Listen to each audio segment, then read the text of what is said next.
and welcome to Inquiry to Enrollment Correspondence, a free webinar brought to you by SSATB and sponsored by the Admission Leadership Council. I'm Karen Smith, Director of Communications for SSATB, and I will be moderating today's presentation. I'd like to thank Stevenson School's Tom Shepard for taking the time during this busy season to share his expertise with us. Tom will be discussing the nuts and bolts of communicating with your families throughout the stages for Inquiry to Enrollment. Because of the large number of participants in today's webinar, I'll be muting all attendees. However, please feel free to type in any questions you may have using the box in your webinar control panel located at the top right of your screen. Questions will be submitted to me and I will present them to Tom at the end of the presentation. A brief question and answer session will follow the presentation for anyone who has additional questions or to answer those we were unable to reach during the presentation. I'm recording this webinar and will make it available within a couple of days on admission.org, the SSATB website. All registrants will receive an email with a link to the webinar, which will be available in PDF and recorded format. At this time, I would like to introduce and turn the presentation over to Tom Shepard, Director of Admission at Stevenson School in California. Thanks, Karen, and welcome everybody. Thanks for joining us today, no matter where you are in the world. I hope you're having a sunny day as we are here in California. First of all, to start off with, thank you for finding the time among the chaos in which we find ourselves to close your doors and for the next 30 minutes or so to reflect and think upon what we are capable of doing when it comes to correspondence. You know, for many of us in this industry, January is an interesting time. For some schools, this marks the absolute apex of an admission season that will come crashing down in April. And for other schools, this is but another week when we slog on through and continue all summer. But no matter where you fall in that spectrum, I hope today's program leaves you with something that you can take back, implement, and make your program even better than it is. More importantly, I hope we can always continue the conversation and remember that as an industry, we're there to help each other. And as we move forward, we'll only get better when we share our own ideas. I've got a lot of slides to get through today. Any of you who have seen me present before or heard about my interviews know that I'm not one to spend a lot of time going on in flowery conversation. So we want to jump right into it. A number of examples today, many of which will come from my school, from Stevenson School, and I share them only because they're the ones I know best. I do not claim in any way, shape, or form to have a stranglehold on the truth. I also would invite your questions at the end so we can learn from each other. And as we move forward, let's see what we can accomplish today. First of all, I want to start off with what I consider to be the most important part of this whole process right now as we head into 2012, and that is the fact that I find myself, and I think you might as well, in a constant race to keep up. In other words, the pathways to communication are exploding around us. Life is not becoming any simpler. There's no going back. We really are having to move forward at a pace that's daunting for a lot of us. I'll give you an example if we could. There are many sources out there. Here's one, for example, Ed Social Media, run by Peter Barron and his group. Many sources out there where we can get great information, great help on communication in today's technologically advanced world. Sometimes it's frightening once we open that door to realize what's out there. I would also propose to you, however, that at the end of the day, there are very, very few examples of schools that are doing this really well all the time. Most of us, and I don't consider myself an exception here, are really mired in a challenge to keep up and try to make heads and tails of it all. It's very rare that we accomplish something like, for example, they have at Proctor Academy. My friend Chris Bartlett and his team there are cited time and again, and rightfully so, as a school that has really moved forward when it comes to electronic communication and mastering social media to their advantage. Most of us are a long ways off from that and just trying to make the most of it.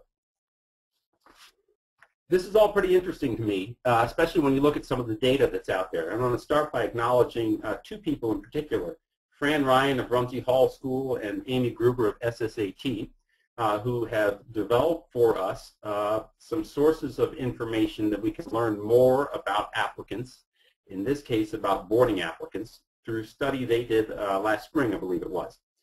Not claiming to be a scientific study, but nonetheless information that may be useful to point to. Look at the ways in which kids today are looking and learning about schools.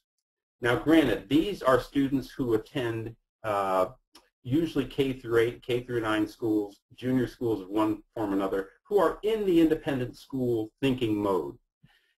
These are pretty well-informed consumers out there, and pretty savvy kids by and large. They are using a variety of different sources to consider schools and learn about them. Most interestingly to me is that many of these are not revolving around the world of technology. They revolve around the world of mouth and print media. With that in mind, I think it's important that any communication plan we have take into account all these factors. Look at also, for example, the types of information that they found most helpful. This is a pretty diverse list, and a lot of it revolves around sources of information that are human related. Again, these are kids who are really in the pipeline and know what they're doing. This doesn't necessarily speak to our non-traditional consumers out there.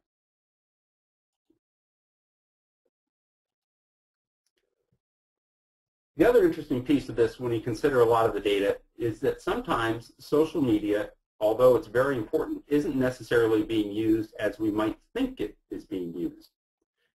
Now, for example, look at all of our kids. Many of them, the vast majority of them, have Facebook pages. And Facebook, in fact, is one of the largest search engines in the world. But that doesn't necessarily mean students out there are using it to search for schools. Now, none of this is meant to downplay the importance of social media and what we do. I'm a big believer in it. It's important in what we do. I'm trying to keep up like everybody else. But my thesis here is that a communication plan has to involve a variety of formats and has to be developed, as we'll see in a minute, for the long-term development of our schools. So in other words, if you bear with me for a moment, I think we're spending a lot of time today trying to figure out how we communicate. We're trying to master pathways of communication, especially in the digital era. And in doing so, we are really expending a lot of time and energy that is taking us away from some other very important things. I think of, for example, just your school's Facebook page. It seems like a very simple concept, and it really is. You know, somebody puts a post up every couple of days. But to make those meaningful, to make them useful for everybody, are we really getting the bang for the buck? In many cases, we might be, but schools are spending a lot of time and money figuring out how to do that. Now, in the process of all this, we're forgetting what I think is equally as important, and that is what we communicate. By that I mean, when we communicate with our various constituents across the world, what we communicate is really what is going to sustain our institutions for the long haul. These are the types of things that are going to serve our institutions well long after we depart. And perhaps just as importantly, the what we communicate is something that can be easily picked up on by those who follow in our footsteps. Now, none of this is very easy, and if you're like me, you're sitting here right now thinking, how in the world can we ever find time to reflect and plan and do all of this? So I want to show you a little bit of that today. The mere fact that you're here today for this short time window says that you're committed to finding a way to communicate effectively with all of your constituents. And it may not happen in February and March, and if you're slogging through all summer, it may be tough to do then. But if we can make the time to reflect and plan and figure out how to do this, I think in the end we're going to be a lot better off figuring out what we communicate to families. I'm going to show you some of how we do that at Stevenson today. And again, not holding my school up as the holy grail of how to do this, but it's just a plan that we've set forth and that we know will serve us well today, tomorrow, and for many years to come. Now, when we talk about a communication plan, we are talking about a written plan. This, for example, is the first page of about a 5-page document that we have here at Stevenson, the Inquiry to Enroll, Correspondence, and Outreach Plan. This is one of the very first pieces of information that anybody who comes to work in our office will be given. They will learn it backwards and forwards. They'll understand why we do things at certain points along the way.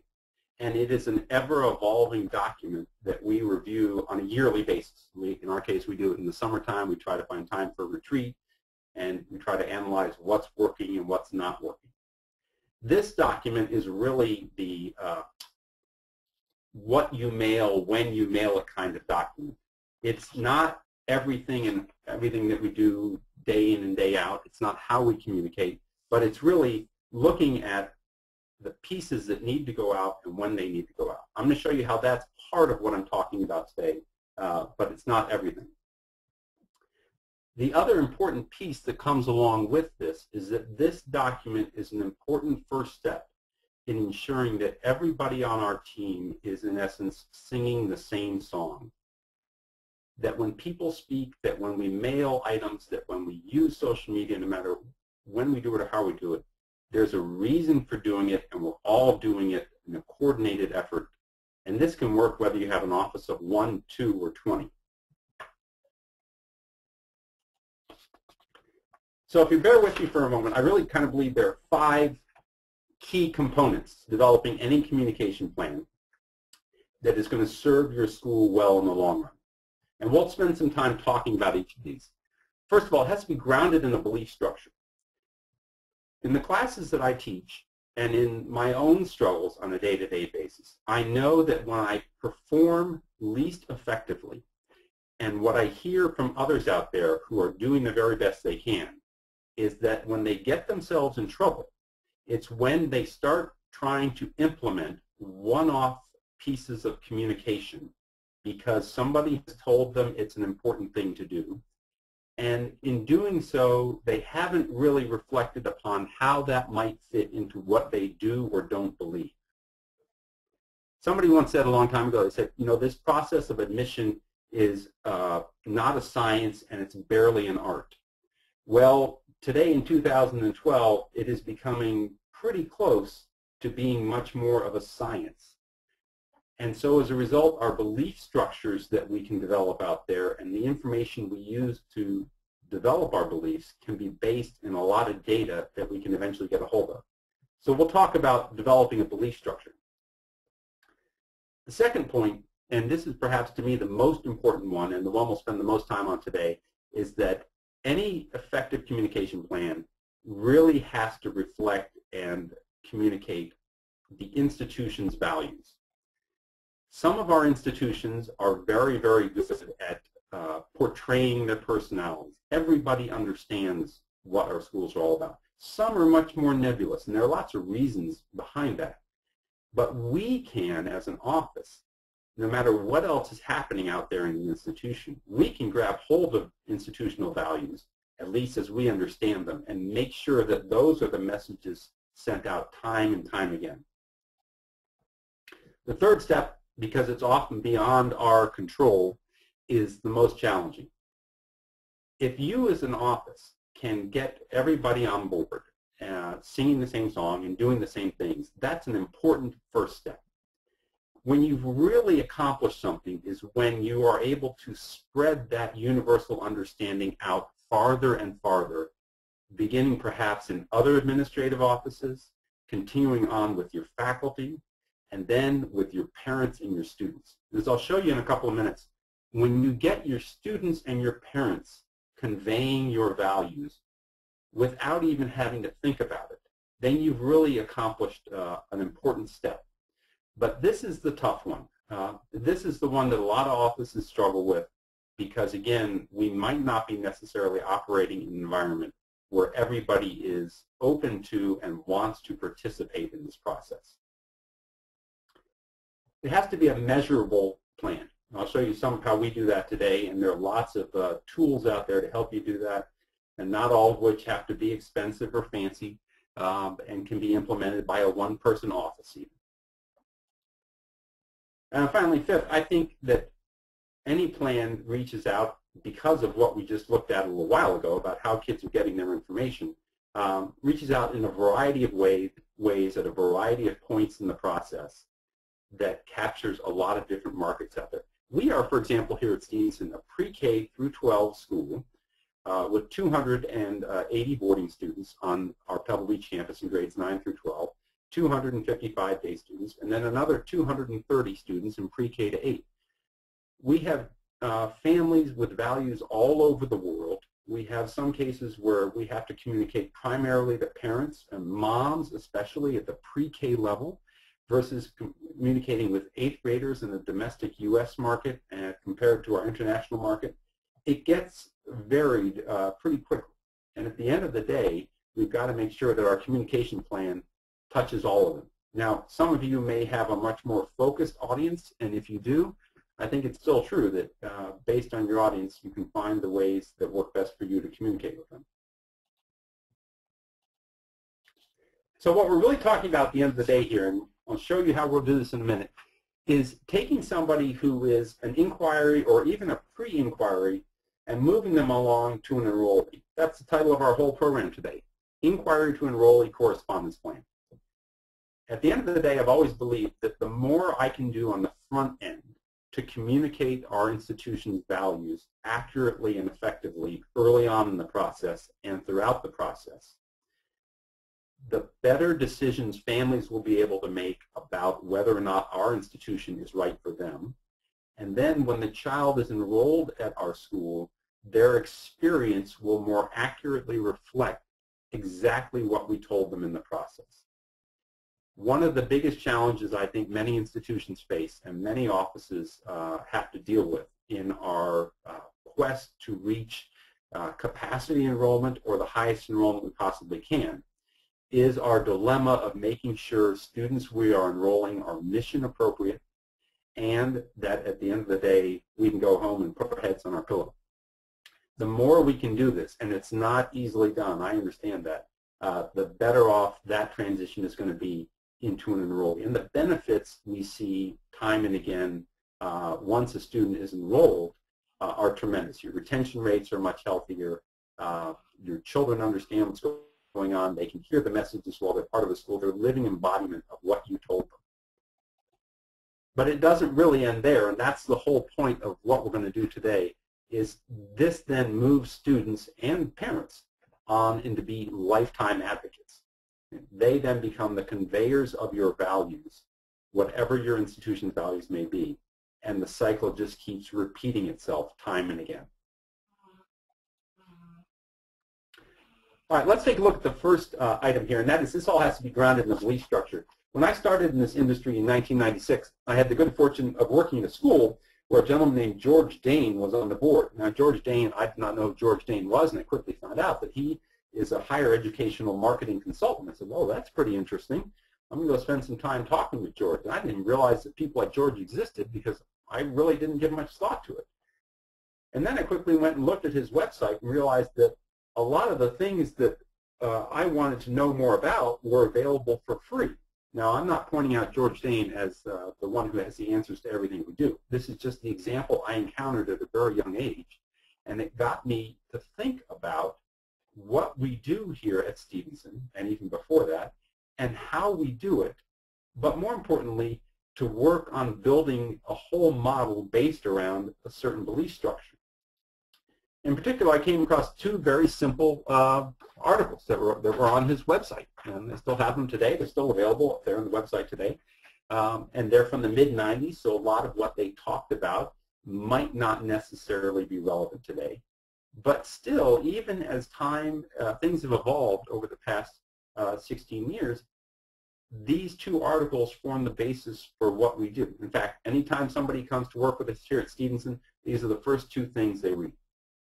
Now, since then, we've incorporated a lot more into this, and our belief structure has widened and grown deeper, and it's evolved and changed over time, and we all have input on it. But the important point is that there is a structure in place, that somehow everything we do has a reason, and we can point back to it. Give you another example. Okay? We have our belief structure. Now we want to communicate values. Right? There are lots of ways to go about doing this. I pulled up this screen for one very simple reason. Claude Anderson and his group at Northfield Mount Hermon, they do a great job. Claude, you can talk marketing with Claude all day long, and you'll never be bored. Right? When I go to their website, the first thing I see around the pictures, around all the special events, all the interesting things they got going, 3 simple words: intelligence, compassion, purpose. Now, I've never asked Claude, and I don't know the first thing about his communication plan, but I would be very surprised to find out that if these 3 words were not a key part of what they do throughout the program at Northfield Mount Hermon. The point is this: the first thing that Northfield Mount Hermon is doing on their homepage is hitting their consumer right smack in the face with 3 key words, 3 important values. It's actually kind of interesting to me that I don't see more schools out there. I see some, but I don't see more schools out there who take this kind of approach. Now, it's one thing to have these words on your website if they're just kind of one-offs, but as I'll show you in a minute, if you incorporate them as a whole plan, everything ties together. Here's how we do it at Stevenson, for example. Okay? We start with our 2 mission statements. We have 2 campuses, 2 very similar mission statements, but they do have their important differences. If you are blessed to work at a school that has a strong sense of mission, that's the best place to start with your values. If your mission statement is not a core piece of what you do every day, that's a conversation that's beyond sometimes the authority of your office, but an important place to start. Right? Here's how we do it at Stevenson. We have our 2 mission statements, and within these mission statements, there are really 4 key phrases: success, or academic success, passion, joyful life, and delight in learning. I'll show you how these 4 phrases form the framework for everything we do from day 1 when we start communicating with families and the ways that our students embody these. I'll give you an example. These are the 4 rotating frames from a homepage of our website. Right? Academic success, delight in learning, passion for achievement, for a joyful life. Right? You will see in a minute how these are repeated time and again, and they form the core of everything we do. One more example. Okay? This is the main slide of a PowerPoint presentation that we take on the road with us when we're meeting with families or talking, especially with 8th graders, doing presentations to 8th graders. It is a very similar, as you'll see in a minute, reflection of our viewbook. We take not just the 4 core values that we articulate on our website, but then in addition to that, we identify 8 adjectives which we believe describe the culture here at Stevenson. Now, the interesting thing about these words is that each of them can be supported by stories that of students and parents that embody everything we're trying to accomplish here. The point is this: I'm not talking to students out there, and we're not writing to students about many other things other than who we are and what we believe as a school. I think at the end of the day, families will determine the school of choice very often based upon emotion. They will try to come back to things like class size and so forth, but those are really, to me, just proxies for the emotions they're feeling. So if we're conveying values, we're doing so in an interesting way, and we do it with compelling stories, those families will feel like what they got from us is a real sense of who we are. Give you another example here. These are the 2 home pages for our various admission offices. I'm not a big believer in having admission home pages, by the way, including a welcome letter from the admission director. If you have one of those out there, I would encourage you to rethink that. Real estate is limited on your website. I would say those letters are of dubious value because people come to your website and they're really like animals foraging for food. They want to find pathways to get the information they need, and they want to get out of there. But while they're there identifying the information they need, and in our case, each of these items is a clickable box to take in what we think is the most important piece of the website for them. We've also included on each of the home pages a small phrase that incorporates something along the lines of the values that we want them to understand about us. So at different points along the way, they're going to see slightly different variations that all seek to accomplish the same thing. Here's the homepage of our view book. Now, many of us can even remember the days, not that long ago actually, when the view book was the first piece of communication that families got. Now it's actually secondary or sometimes tertiary if they're going through social media and your website.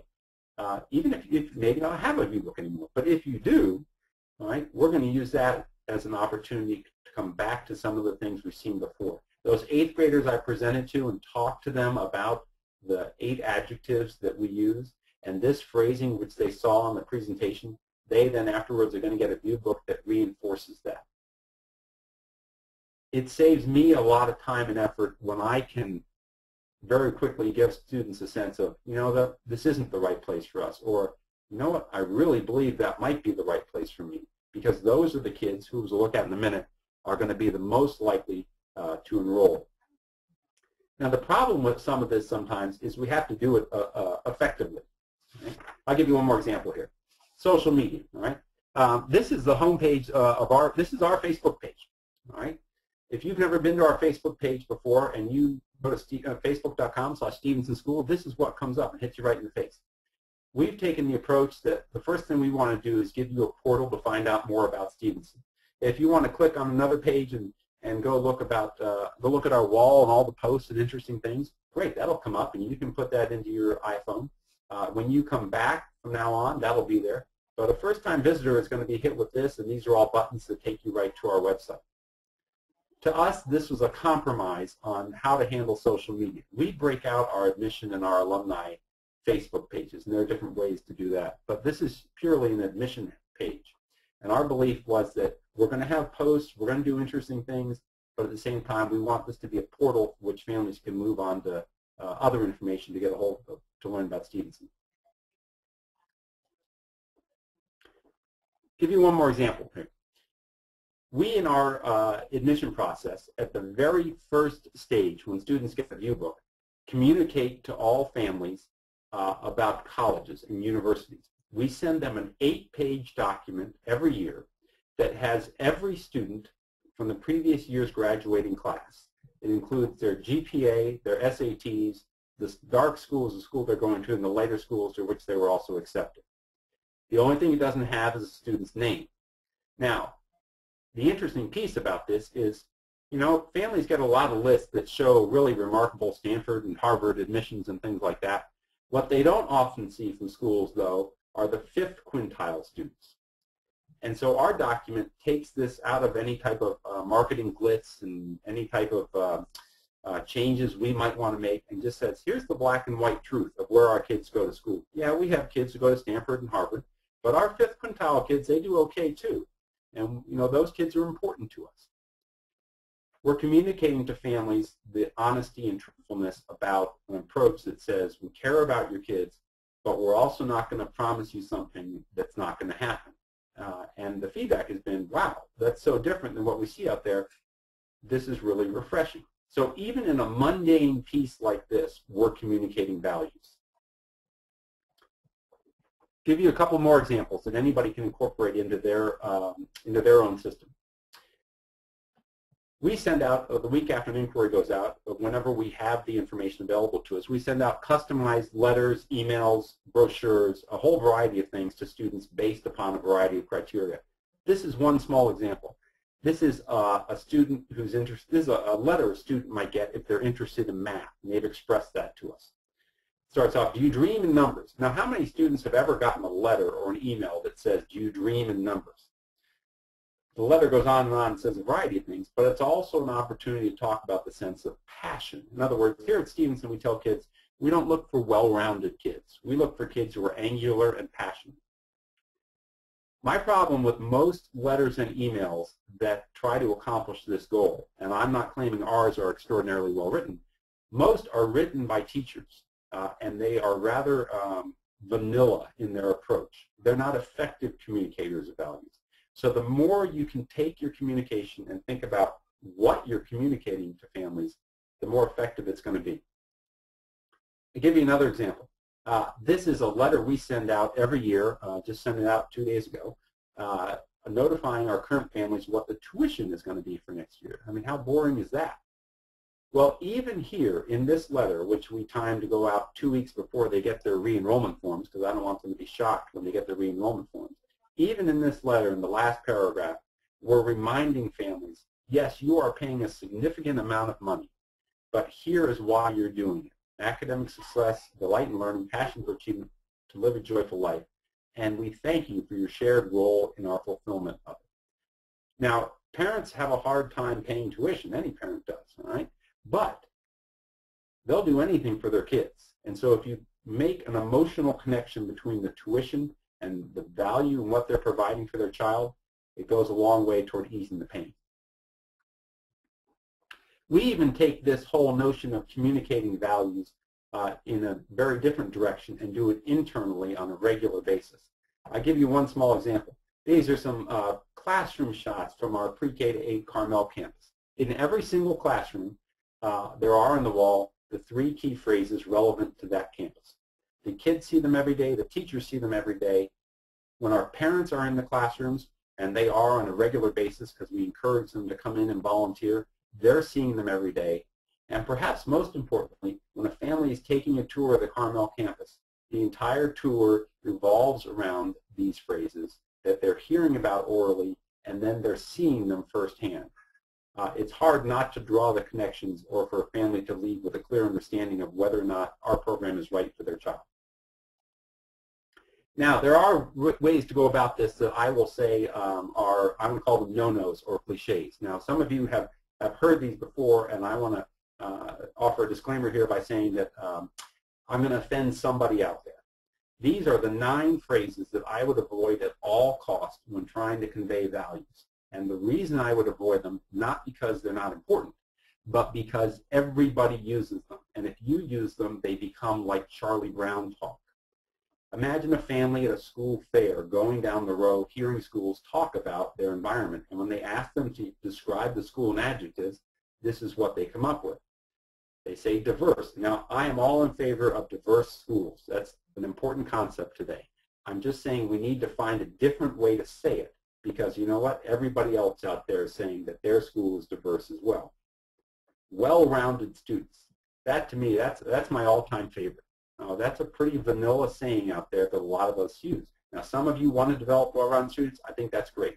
Let's just find a different way to go about saying it. Rigorous. What school wouldn't want to be rigorous? Depending on where you are in terms of the students you work with, that may mean different things. But we all want to provide students with a challenge. Family-like, caring, nurturing, traditional, supportive, and the all-time greatest elevator ride cliche is academic excellence. When I see that phrase out there, I really want to run for the hills. Now, the reason we call them elevator rides, and some of you may have done this before, is we do an exercise in some of the classes I teach in which we put 2 people in an elevator and we tell them to go up 2 floors. And in that time, all of about 10 or 15 seconds, one person has to convey to the other, using adjectives, that describe their school. And it's tough at first, but this is an exercise that you as an office can use if you're not doing it institutionally to convey your values. I'll give you an example here of how this is involved at Stevenson. We are a very young school. We're only 60 years old or so. Right? We didn't have girls come as day students until the 70s. We had a new head of school, Joe Wonke, came in 1983, still our head of school today.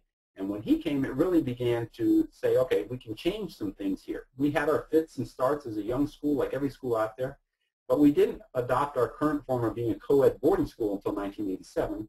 We didn't become a K through 12 school until 1989. Now we're pre-K through 12. And we didn't actually hire our first outside marketing firm to get us to think about this and convey these things in a really effective way until 1997. So but now today have had 15 years since 1997 of communicating values in the same way, saying the same words over and over again, and the end result has been a culture is set hold here that has really served us well. So my point is, we've been doing it for 15 years. Whether your school is 10 years old or 200 years old, it's never too early to start. Now, the most challenging part of any of this is getting it universally understood by everybody out there. There are lots of ways to go about doing this, some of which are very comprehensive, some are costly, some involve professional outside help. I'll give you one quick example here. It's called a promise statement. This is a phrase used by Patty Crane, Crane Meta Marketing. Patty Crane is one of the smartest people I've ever met out there. You might not always agree with what she says, but when she says it, there's a reason that she says it. And the way she teaches her clients to go about developing a communication plan is based on this notion of a promise statement. It examines your tacit covenant with your market, what you do in real time for real students, real outcomes in real time. The promise, once adopted, becomes a touchstone that guides the creation of new marketing messages and other strategic decisions. That's a lot. And this is a big process, but one that at the end of the day can be a real culture shaper for a school. This is exactly what we did back in 1997. Not everybody might have the resources or the time to do it, but it really does lay a foundation for moving forward. I give you one example here. This is one of Patty's clients in Galloway School. Right? And Patty has developed for them, along with their help and their input and their feedback and the words that they use, a promise statement. And this goes on for 5 slides here about what they believe that guides everything that they do there. So this is really for them just the beginning. That's a pretty extensive process. We don't all have those resources, but we can take baby steps along the way and start just with our own office. All right, let's look at ways to measure this, whether or not you're getting through to people. Here's a SurveyMonkey questionnaire that we send out to kids after they visit. Pretty straightforward stuff. Number 3 here, in your words, pick 3 adjectives that best describe Stevenson. Kids come back to us with all kinds of things. When they start using the words that we've used to them, then I know we're kind of saturating the market. Give you another example. Your tech people can blow up for you, or maybe you have the technological savvy to go ahead and do it. Information like this that shows you where people are going on your website and what they're seeing. In our case, this is 1 year's worth of data. The first 5 pages here are not surprising. Those are our admission pages. But look, number 11 here. So the 6th most popular page, meet our office. Well, they're probably going there to get our email addresses. But why not use that as an opportunity to convey values? So what did we do? We took our very simple meet our staff page and we added a little feature down here that families can click on. It doesn't scream at them right away, but they can click on it if they want. And it gives us an opportunity to talk to them about what Stevenson means to me. And everybody in our office wrote one of these, and they got to put up whatever they wanted. And I happen to include the words shape a joyful life. So again, we come back to where we started here. This is all grounded in the belief structure, communicate the values, got to find a way to get it universally understood. It's measurable, and it's got a variety of touch points out there. The key word here, though, is values. Once you get that concept and plug away at that time and again, and don't jump at one-offs, you're going to be a lot better off. I'm going to show you a quick video here, if we could in a minute. We'll skip right through this slide and show you what we mean by this. This is a video our kids made. It's just a 1-minute video. It's quick, it's easy, but there's no way that somebody can't come away from understanding what Stevenson's like based upon the words they hear. It's simply called Stevenson Is. Surprising. Competitive. Best. Inspiring. Chaotic. Dynamic. Determination. Positive. Community. Passionate. Diverse. Eclectic. Chilling, man.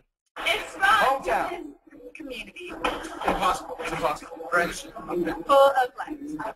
Diverse. Sprite. Driven. Dedicated. Intellectual. Awesome. Exciting. Crazy. Diligent. Achievable. Fantastic. Happiness. Drama. Adventurous. Wonderful. Opportunities. Hope. Joyous. Perfect. Okay, you notice in there some of the kids actually use an elevator ride cliche. Let that one go because that's their own words. Some of the kids, though, even came back to words that we tried to convey to them. One boy in there said adventurous. One of our boys from Thailand, and I kind of smiled and said, oh, Pete, thank you. Now I know we've gotten through to you. All right, let's wrap up today by looking at a couple of things. All right, we've got to find a way to develop a communication plan based upon our school's limited resources. Now, your idea of having limited resources may be a very relative term depending upon your competition. So in a way, we all have limited resources, and we've got to find ways to do the best we can. I would say start with this. Figure out first and foremost who are your applicants with the greatest likelihood of enrollment. That's where you should be spending your time. Because when we get bogged down trying to enroll kids who aren't going to enroll for one way or another, whether it be geography, academic fit on the strong side or the weak side, whatever it might be, when we can target those kids with the greatest likelihood of enrollment, we're going to be much more effective. Second, figure out who are your stars. This is a term people have heard me use before. It's very simple. Special target for admission recruitment. These are the kids. They're not necessarily your best athletes or your best artists or your smartest kids. They are the culture shapers. These are the kids who are like a snowball rolling downhill. If you start off with 10 of them in your school and it builds to 20 to 30 to 40, they start magnetically attracting others like them. They are the ones who are going to define your school. Now, the word star and what it means is going to be unique for every school. But if you can figure out at your school who those stars are and what qualities they have and how you can attract them and what values are important to them, you're going to be able to get more of them out there. It's just going to take time. There is no silver bullet, and it's not going to happen overnight. And finally, I would say we spend a lot of time out there telling kids how much we want them to come to our schools. That's personalization. But what would be much more effective if we did was customizing. In other words, saying to the kids, this is a value we have, and this is probably a value you share because of some information we know about them, and that's why you would be a great fit for our school. That's something families can relate to. And finally, we have to focus in on what's really important. We've got to be lean, mean, and really moving quickly at communicating these kinds of things. So you've got to figure out in your systems which touch points. Is it print, digital, whatever it might be, at what point, what has the greatest impact? And then at the other end, what are those things that take up a lot of your time that you're doing that just aren't worth it? I would say get rid of those because those are the things that wear you out in the long run. Okay, finally, just a couple thoughts here. I wish I could tell you we have an overnight solution. There isn't one. Institutions move slowly, they change slowly, but if you think long term, I've been at Stevenson for 13 years, and I feel like before I got here, we certainly started to shape a culture, and we definitely are continuing to do so today. But it's going to be another 20 years before we can absolutely have that cemented in who we are. Stating the obvious, make time to plan.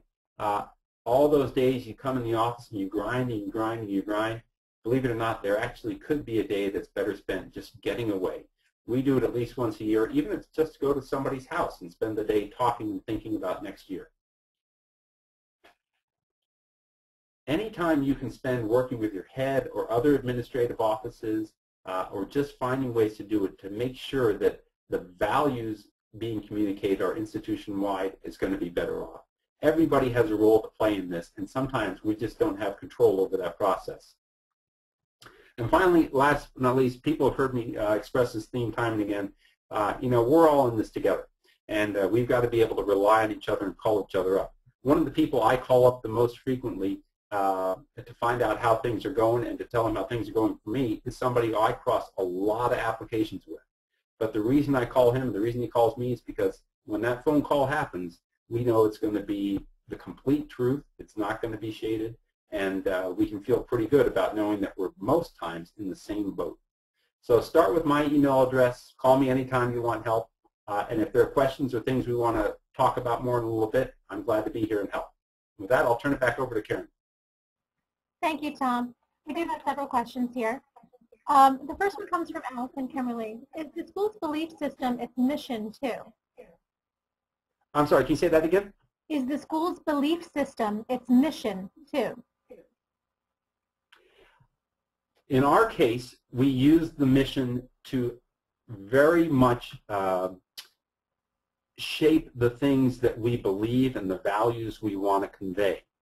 In the case of Patty Crane and her promise statement, it's often an extension of the mission, but the two don't necessarily have to be hand in hand. So I think every institution's situation is going to be different, but I really believe that the more, it's often the term, the mission statement is something that very often just gets ignored. And I'm a big believer in coming back to it. When I go visit schools, that's the first thing I want to know about is, tell me about your mission, because I want to know whether people there understand the mission and can see it. That's my mark for a really healthy school. Okay, the next question is from Stephen. He says, Tom, we would love to see that correspondence sheet again. That would be the most helpful part of your presentation. Absolutely, yeah, it'll be on admission.org.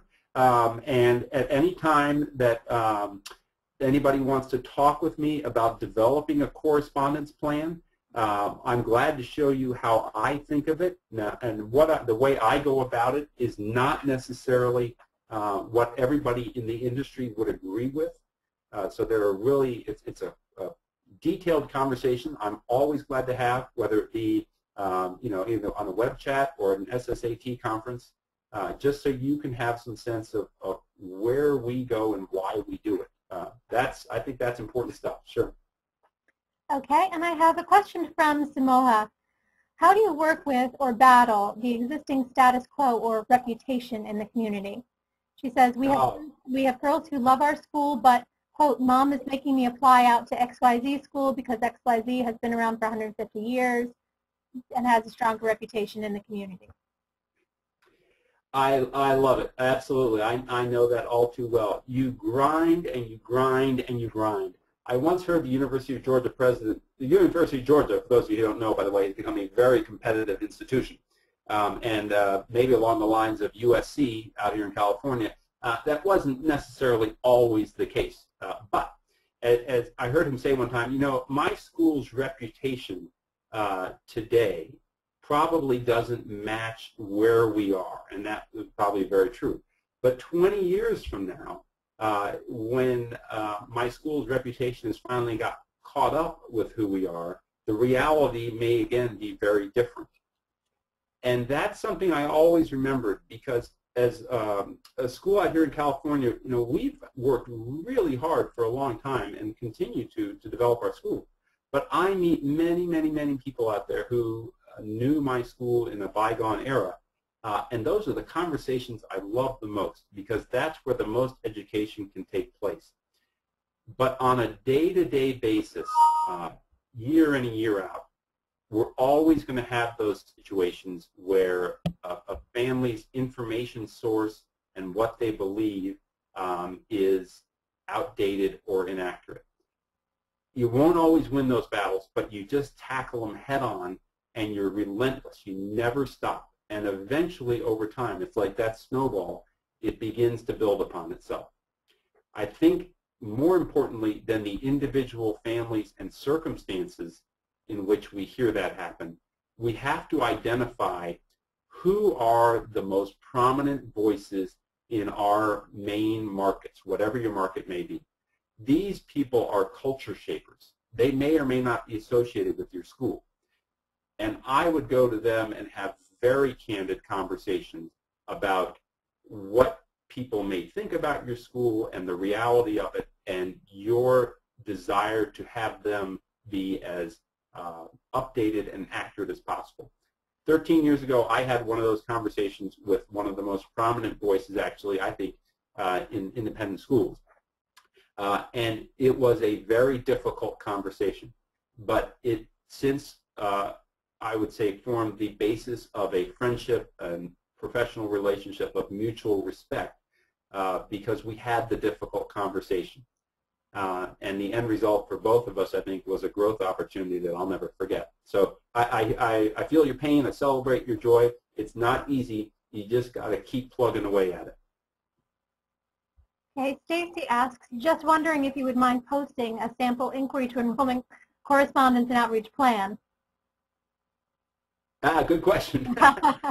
Yeah, I don't mind sharing an individual basis. Nothing to hide. Not like Mitt Romney and his taxes or anything like that. But there's a lot of detailed information in there that's, I want to open up everything, but I want to open up the whole playbook. But on an individual basis, absolutely. I'll sit down with you one-on-one and show you exactly what we do. Catherine asks, how do you decide what to keep and what to discard? What are the measures of that? Good point. Good point. I come across two important things. I try to look at conversion rates, all right, and it's not always a one-to-one correlation, but I look at students who got this piece of communication who did or didn't move from this part of the process to the next. That's one place to start. And if you look at that enough over time, you can develop some guiding principles. We found, for example, one particular piece of communication that families get where the conversion rates were off the charts. And I said to them, I never would have guessed it. And so that became a very important part of what we do. The other thing I try to sense, though, and I'm a bit of a grinder in our office, is that you reach a point where you look around at everybody in your office and they finally have the guts to stand up and say, Tom, enough. We can't do that. Is it really that important that we do that? And so some of it is emotional, understanding what we have the bandwidth to produce. And I'm pretty slow at getting that. It's not a perfect system. Some of it is data-driven. Some of it is intuitive. But I think between the two, if you pay enough attention to yourself and to your office mates and have a good conversation about it, you can come to some pretty good decisions. Joyce asks, when you say have a conversation with prominent people in the community, what kinds of questions are we asking? Sure. I went right at it. I go right at it. And the way I handled it was I said, now, you're somebody whose voice matters. You're important to me. You don't need me to tell you that. You know that. I have a feeling that this is what is perceived by many of your constituents about my school, and I don't know why that is, but at the same time, I would appreciate every opportunity to speak with you and show you and have you come see how that is probably not an accurate representation of what goes on at our school. And because they are most often thoughtful, open-minded people who want to be informed and want to be well-educated, they will take you up on that opportunity. Sometimes the hardest thing for us to say to somebody else as a school is that something along the lines of, you perceive, or you may perceive, or you may have believed, or those you work with may believe that at one point in our school's history, X, Y, and Z were the challenges. And for some reason, those have not gone away, when in fact they really have. That's all really healthy conversation. And what happens over time is that those constituents who work with those voices will start coming back to you and say, so-and-so told me this, and all of a sudden they're telling them good things because that's what they now understand to be the truth. Yeah, I have a pre-K question from Sandy. She says many areas are seeing a decrease and increase in applications for pre-K. It seems obvious that some, if not all of this is economy-based. Since the parents of 4-year-olds all seem to use social media, do you find that putting more emphasis on social media for these young parents is more important than for other age parents? I believe it's absolutely yes and maybe. Here's why. We just expanded to pre-K 2 years ago. We've always had, or for many years, had K through 12. If there is a segment of our populations where I believe social media is the most easily used to influence and to create conversation, it is among our currently enrolled pre-K to 8 families, particularly the moms. That when we have posts or we use social media, that's where the dialogue really gets going. I have an 8-year-old and a 6-year-old. I want to see the little kids video and stuff like that. I get it. I understand all that. But when you expand out from pre-K to 8 currently enrolled families, I think that it diminishes in value slightly. But with our pre-K to 8 prospective families, I've still found that the best conveyors of value and the best information sources are our current families, especially if they're well-trained. And we spend a lot of time on that, and that's a whole other topic to get into. But yes, I would agree. At the pre-K to 8 level, that's where, if you're going to focus your attention with social media, that's a great place to put it. Emily asks, I'm writing from an American school abroad. I'm trying to develop a specific inquiry outreach plan for our American constituency. How much can I change my outreach region to region? That's a good one.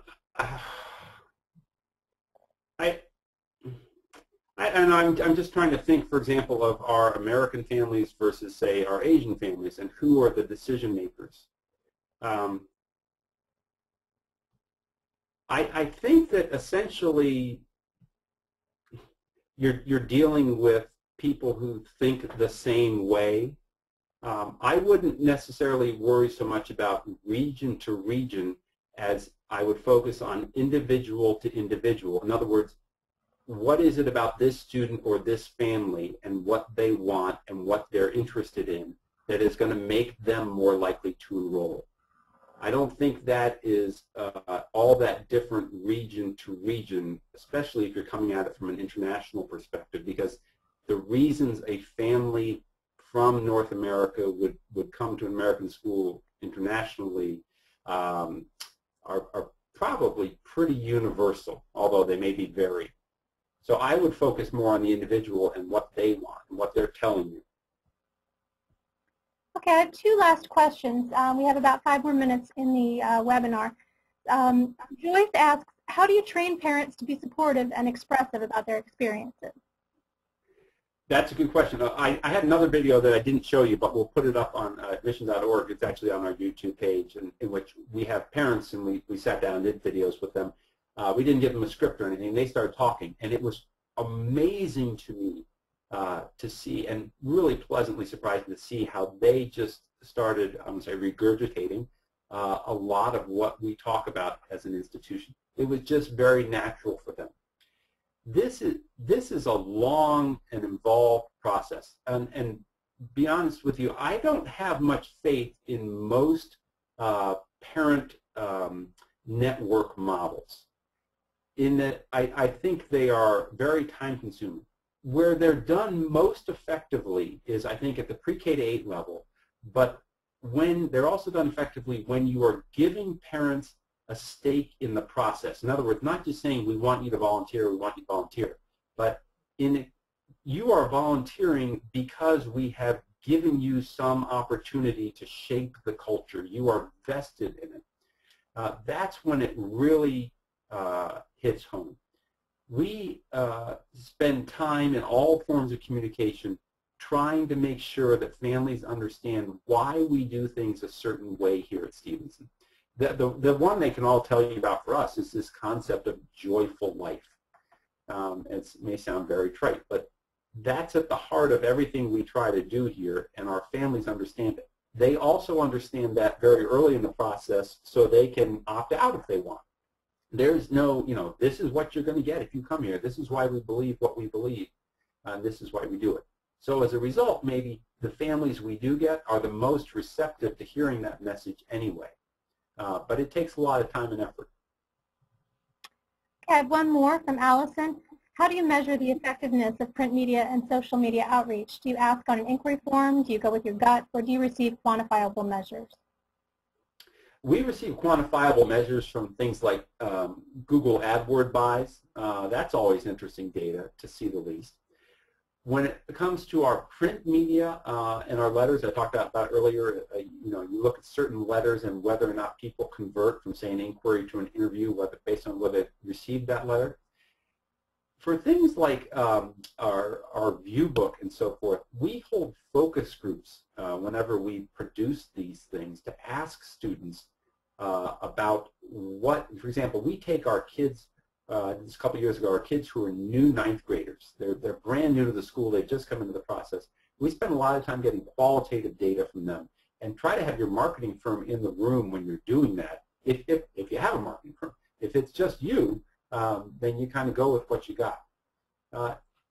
It's hard sometimes to get people to complete surveys necessarily, so the easier you can make it on them, the more effective it's going to be.